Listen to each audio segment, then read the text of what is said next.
ശക്തമായ കാറ്റും മഴയും മൂലം 26 വർഷങ്ങൾക്ക് ശേഷം ഇടുക്കി ഡാം തുറക്കാൻ പോവുകയാണ്.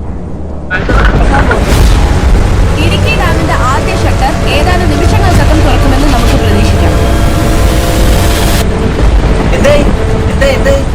എല്ലാവരും സുരക്ഷിതമായ ഒരു സ്ഥലത്തേക്ക് മാറണം. എല്ലാവരും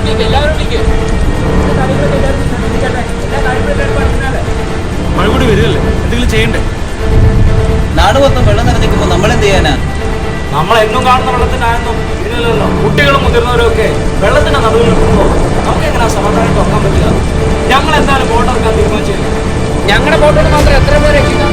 ഞങ്ങളുടെ കൂടെ ആരാളുള്ളത്? ഞാനുണ്ട്. ഞാനും ഉണ്ട്.